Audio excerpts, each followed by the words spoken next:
Hello everyone, and this is the first episode of a new server with the mod Cobblemon on it. If you don't know, Cobblemon is an alternative to Pixelmon and just adds Pokemon to Minecraft. So you can go around and catch and battle things and trainers and everything. So it's pretty cool. But this server's already been up for a couple of weeks, so I'm just gonna do a small world tour, and then maybe next video we'll get into doing some of the Pokemon stuff. So without further ado, I'm gonna put my armor on and we'll get started. Okay, starting off, this is my house. Just have a bed, some chests, furnace, crafting table. Pretty disorganized chests, but you know, they're okay. I'll get to a sorting system later. So I have a pretty small house, and that's because it's actually the attic of a Pokemon Center. So this is the little Pokemon healing machine, and these Pokemon centers generate naturally in villages. They're like a whole new building. You can see they have Pokemon banners right there. So I just live in the attic of one of these. We set up in a village that we found a couple hundred blocks out, and we've got a ton of stuff that we've built so far. So I guess I'm just going to start off right here. This is our apricorn farm, and apricorns are the basis for all Pokemon. I have JEI on, which is a mob that allows you to see a ton of crafting recipes for everything. And if I search up any Pokeball, you can see that it's a mineral surrounded by a ton of apricorns of different colors. So a normal Pokeball is a copper with 4 apricorns, 4 red apricorns, and an Ultra Ball, which is one of the better Pokeballs, is a gold with 2 yellows and 2 blacks. There are other ones, there are a ton of other ones, but there are 7 apricorn colors, and right now we farm 6 of them.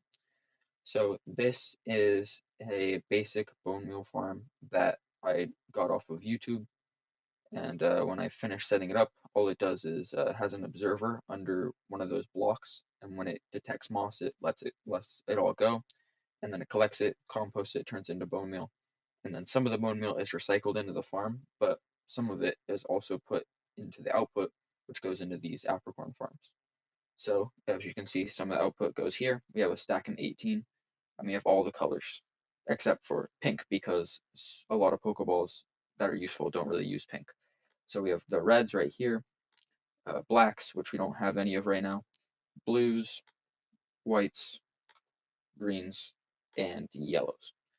And the way each apricorn farm works is that eventually this hopper line will be full of bone meal, so we won't need to move them. But you take the bone meal out of this dispenser, you move it to whichever one you want, and then all of these dispensers are filled with shears. So back here, you turn on one of these comparator clocks, and that'll activate both the bone meal and the shears at once, which will grow the apricorns and then shear them automatically. So this little farm does cut into the mountain a little bit, but it's fine because we can build over it later. So that's a little apricorn farm design. It'll take a while to fill up with bone meal, but by then we'll have probably a better alternative. So it's just nice while we're getting started. And then right next to it is our villager house. This is where we keep a lot of our villagers. We have some that have pretty good enchantments. All the armor, toolsmith, weaponsmith, a few clerics. But most of our clerics are actually in the nether. I'll explain that in a bit. We have a few farmers, just your classic villager house. Over here, we have a specialized villager hall. This is with a few Fletchers, one librarian, a couple farmers, some of the good villagers. And the reason we have the Fletchers right here is so that they can be right next to our string duper. And we actually have this server running on 1.21.1, I believe, which means that string dupers still work, but we don't have some of the newer stuff like bundles or anything. But string dupers do still work, so we have one of those right here, full of string, and then we can just trade with these Fletchers whenever we like. So moving on, over here we have a small dripstone thing. This is just to farm a little bit of it, just to get going before we have a big farm. And then this is a cobble farm that was showcased on the Shulkercraft channel. So if you would like to find this design, you can just search up Cobble Farm Shulkercraft, and you can see it. It duplicates TNT without using coral, which is pretty cool. And once the TNT goes down, it'll blow up this cobblestone right here, which will get regenerated on the exact tick that the TNT blows it up again. So it's pretty cool. It produces quite a bit of cobblestone. We just use that because I have a silk touch pickaxe and I can never really get a lot of cobblestone, so it's just nice to have for building blocks, crafting, anything like that. So moving on, we have our enchanting setup over here, which is, your classic enchanting setup, nothing really too bad about it. And then we have our second Cobblemon specific farm, which is Berry Incorporated HQ Main Division, BIHM. And Berry Incorporated HQ Main Division, basically it's just a small farm we can get all of the berries we need. We need 10 types of berries, and we have a floor for each one where you can come in, you can click around, and when you're done, you just throw them off the side into this water stream, and you can throw them from any floor.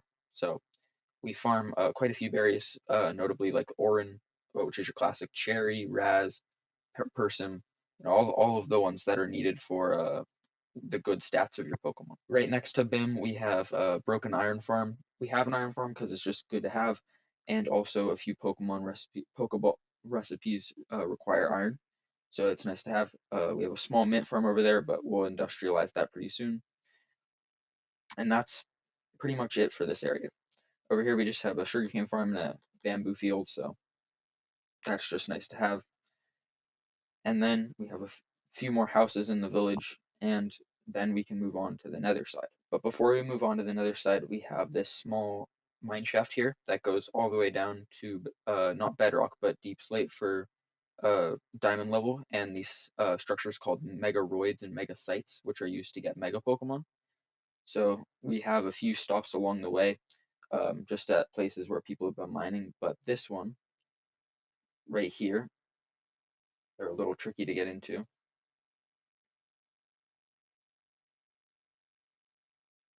But one of those stops is a zombie spawner. And the zombie spawner is nice just for a little bit of XP.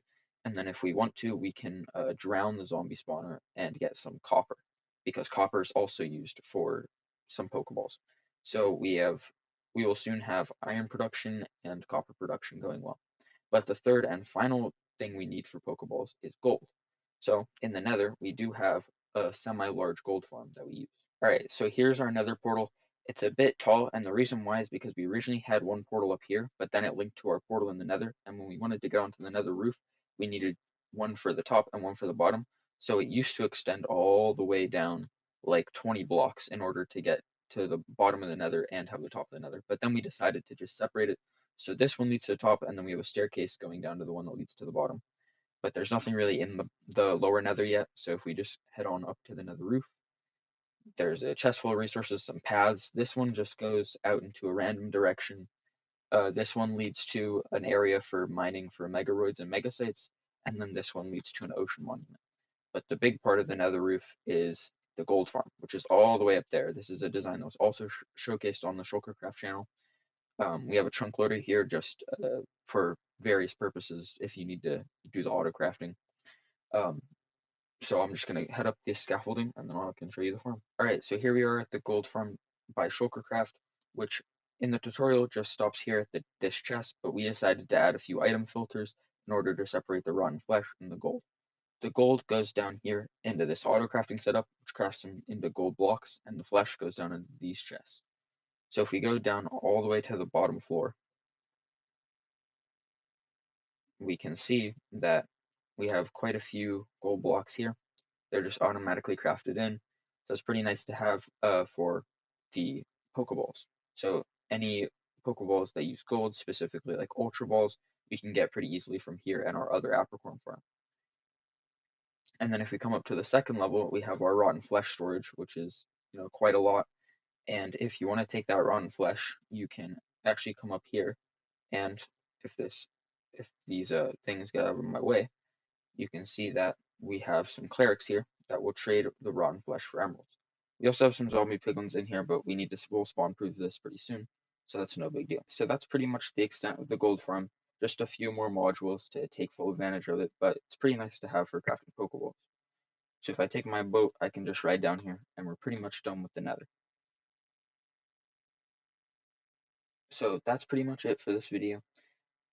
In the next one, I'm going to try to train up some of my Pokemon. My Venusaur's already level 85, but I'll try to get some more soon.